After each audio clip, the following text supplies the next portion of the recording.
एक दिन गांव में एक अजनबी सन्यासी आया। उसका चेहरा राख से पुता हुआ था। आंखें गहरी जैसे हर सत्य की तह तक देख ले। वो बस इतना कहता, त्रिनेत्र जागेगा, और फिर मुस्कुरा कर चुप हो जाता। लोग उसे पागल समझते थे, लेकिन उसकी आंखों में कुछ ऐसा था कि डर और श्रद्धा एक साथ जन्म लेते। गांव में एक 16 वर्षीय बालक था, विराट। उसने एक रात सपना देखा। सपने में वह त्रिनेत्र कुंड की गुफा में खड़ा था। वहाँ एक पत्थर की मूर्ति थी जिसमें भगवान शिव की 3 आंखें थी।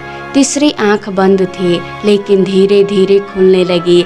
जैसे ही वह पूरी तरह खुली, विराट की आंखें खुल गई। सुबह उठते ही वह सन्यासी के पास गया। सन्यासी ने उसकी आंखों में झांका और कहा, वक्त आ गया है, गुफा तुझे पुकार रही है। गांव के बुजुर्गों ने विराट को बहुत समझाया कि गुफा में जाना मृत्यु को न्योता देना है, लेकिन विराट के भीतर कुछ खींच रहा था, जैसे किसी अदृश्य डोर ने उसे बांध रखा हो। एक रात वह चुपचाप गुफा की ओर निकल पड़ा। गुफा का द्वार लोह शिला से बंद था, लेकिन जैसे ही विराट ने उस पर हाथ रखा, दरवाजा खुद ब खुद खुल गया। भीतर अजीब सी ठंडी हवा बह रही थी।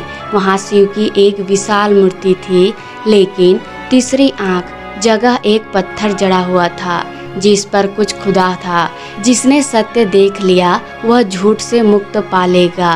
गुफा के अंदर विराट को कुछ दृश्य दिखने लगे, अतीत की झांकियाँ, एक युद्ध, महादेव और एक राक्षस के बीच घमासान। राक्षस की तीसरी आंख भी खुली थी। वह कोई सामान्य राक्षस नहीं था, उसका नाम था त्रिगंधार। त्रिगंधार महादेव का ही एक विकृत रूप था, जिसे कभी ब्रह्मा जी ने रचा था। जब उन्होंने निर्विक्रम शिव का भौतिक रूप देखने की जिद की थी, त्रिगंधार को पराजित करने के लिए महादेव ने अपनी तीसरी आंख से उसे भस्म कर दिया था, लेकिन उसकी आत्मा गुफा में बंद हो गई थी। वापस लौटकर विराट सन्यासी से मिला। सन्यासी ने कहा, तेरे भीतर की अग्नि ही त्रिगंधार को जगा सकती है। तू उसका उत्तराधिकारी है या उसका अंतकर्ता। विराट भयभीत था। उसे अपनी आत्मा में एक द्वंद्व महसूस होने लगा। सपनों में त्रिगंधार अब उससे बातें करने लगा। कहता, मैं तेरा अतीत हूँ, तुझे ही मेरी शक्ति विरासत में मिली है। विराट समझ नहीं पा रहा था कि क्या सही है और क्या छलावा। एक रात सन्यासी ने विराट को गुफा तक फिर ले गया। वहाँ एक विशेष अनुष्ठान हुआ।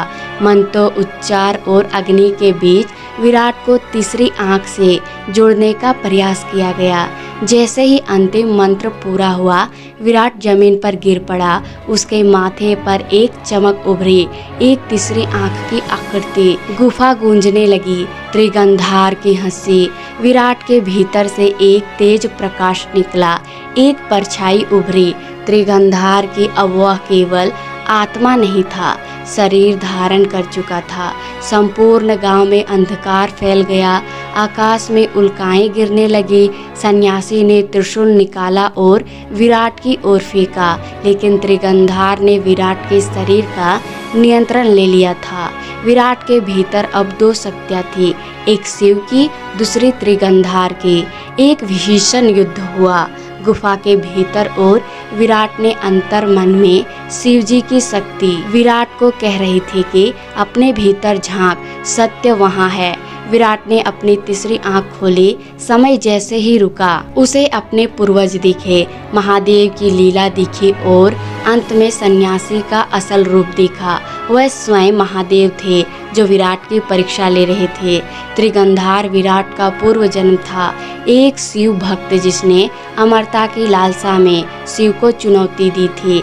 अब विराट को विकल्प दिया गया, त्रिगंधार बनकर अमरता की राह चुनो, विराट बनो और इस चक्र को तोड़ दो। विराट ने शिव की ओर देखा और कहा, मुझे मृत्यु भी मंजूर है, पर अहंकार नहीं। तीसरी आंख से निकली अग्नि ने त्रिगंधार को भस्म कर दिया। गांव में अगली सुबह उजाला हुआ। सब कुछ सामान्य था, लेकिन जब लोग सन्यासी की झोपड़ी में गए, वहाँ कोई नहीं था। बस एक राख की लकीर और एक शिला जिस पर लिखा था, सत्य ने झूठ को जला दिया, पर राख से जो उठेगा वो क्या होगा। उस शिला के नीचे तीसरी आंख फिर से खुदी हुई थी, अर्ध खुली। आशा करती हूँ दोस्तों आपको ये छोटी सी कहानी पसंद आई होगी। पसंद आए तो वीडियो को लाइक शेयर सब्सक्राइब जरूर कर देना। मिलते हैं अगली वीडियो में, तब तक के लिए राधे राधे।